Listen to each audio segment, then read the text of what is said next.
everyone. Welcome to Social Hour of One. Many of you know that Social Hour is a good time for telling stories, and a lot of you are interested in the history of the house. So let's talk about that. I promised you a fireside chat. That's not.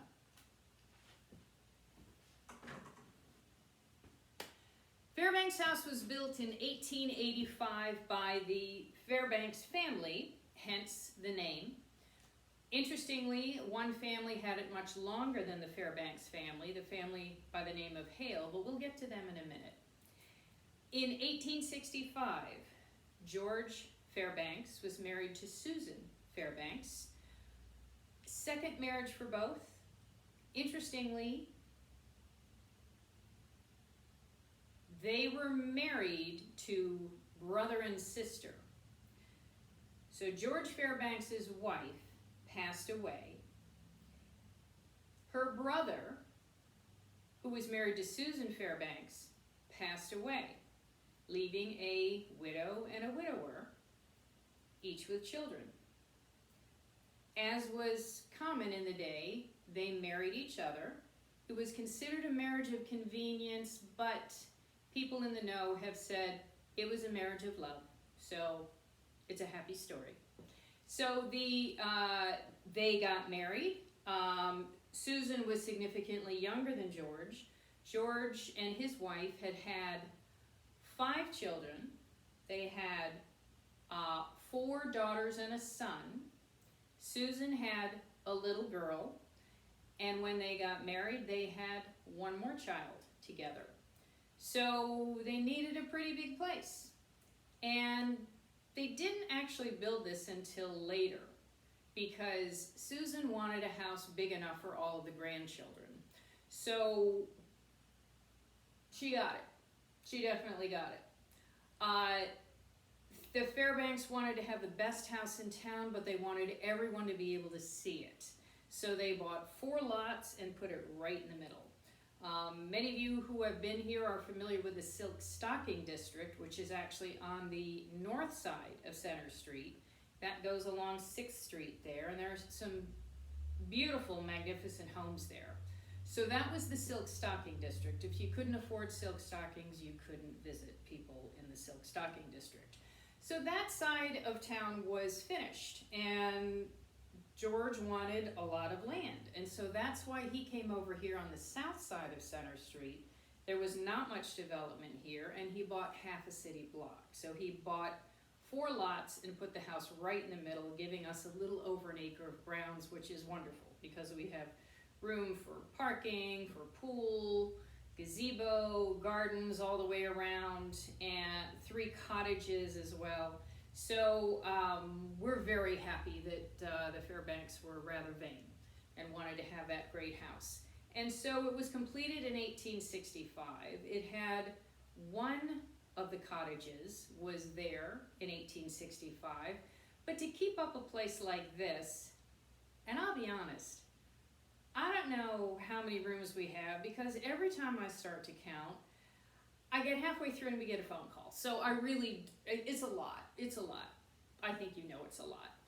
So it's an 8,000 square foot mansion that currently has 9 guest rooms in it, but it had bedrooms for all of the grown children and then little alcoves for the grandchildren.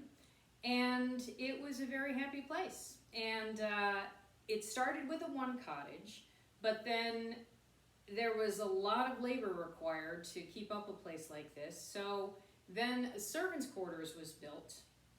And then there was a cottage across the street that was the original schoolhouse on the island. And the Fairbanks needed more servants' quarters, and it hadn't been used for quite some time. So they picked it up and moved it over here to be part of the estate. That is now what's called our schoolhouse cottage.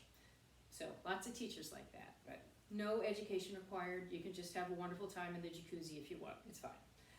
And but then it was determined that they really needed a full-time caretaker for the property because they spent half their time in Sewanee, Tennessee. Some of you may know that George Fairbanks was a devout Episcopalian, and he and others founded the College of the South in Sewanee, Tennessee. And that was the glorious, cool, lovely mountains with that crisp air, and then that got very crisp in the wintertime, so the Fairbanks family came down here to Florida, to Fairbanks House, to spend the cooler months here. No air conditioning back in those days, and not enough of an island breeze for Victorians who always had to wear heavy attire.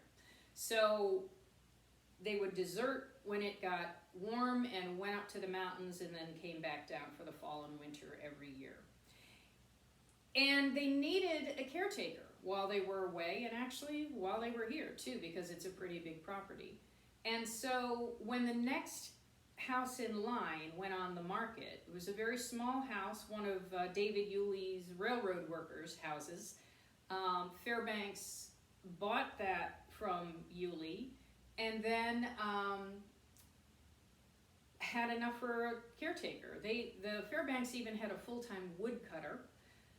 Dick, the full-time woodcutter, would bring the wood in the basement, and we have one of only, well, it was considered the first working elevator on the island. It's really a very large dumbwaiter. Started in the basement where Dick, the woodcutter, would put all the wood, send it up for the 10 fireplaces that are in the house. Fireside chat, remember? And also they would send supplies up to the different floors, the linens, sometimes some food upstairs. The nanny's quarters was on the second floor playroom was up there, the third floor playroom, and storage was the third floor. That's now our tower suite. Pretty nice storage area, I think you'll all agree. And so then it was complete. So they had everyone that they needed to take care of the property. They had enough room for everyone. And it remained in the Fairbanks family until 1906 when George, the patriarch, passed away. And then one of his daughters actually married one of the Williams boys. Some of you know the Williams House, another lovely bed and breakfast over on 9th Street. Another grand family of the day. And so those two married. The daughter and son-in-law lived in the house for a while, and then in 1920, a family by the name of Hale purchased it. And the Hales actually owned it from 1920 until 1980, when old Aunt Reva Hale passed away, living here by herself like Mrs. Havisham with her nurse. And although people said they would see old Aunt Reba up on the roof sometimes in her boots with her buckets of tar fixing the roof, so our kind of woman, that Aunt Reba. But in any event, when she passed away in 1993, the house went up for auction, and happily, two ladies who were very much into historic restoration by the name of Buff Gordon and Sally Dickinson purchased the house, and along with their husbands did a complete renovation on the house because Aunt Reba couldn't really keep it up to tip-top shape. So they did a complete wonderful restoration and then converted it to apartments. But apartment rents don't keep up a place like this, and so it was again in need of a good bit of love. And so in 1993, it was again purchased. It became a bed and breakfast in 1994 with all new plumbing, and put the pool in and parking and landscape and sidewalks. And then Bill and I, Innkeeper Bill and I, bought this in 1997. So this is our 23rd year. And we are just the current caretakers of Fairbanks House. We know that's our place in life. The Fairbanks family built this with a sense of permanence, and so it's everybody's job to keep it going, and we've been privileged to do it for 23 years. And I will point out the type of detail that the Fairbanks installed in this house. These tiles around the fireplace are all Minton tiles from England. ordered by George Fairbanks because he was an educator and a historian. And these are all Shakespearean characters. And so in the evenings, George Fairbanks would call the grandchildren around, and he'd have one of them pick out a tile, and he would tell the story. Just like we do in our homes today, right? Well, maybe during the shutdown, but usually there's an app for that. But in any event, just want to give you a little bit of background on the Fairbanks and the house.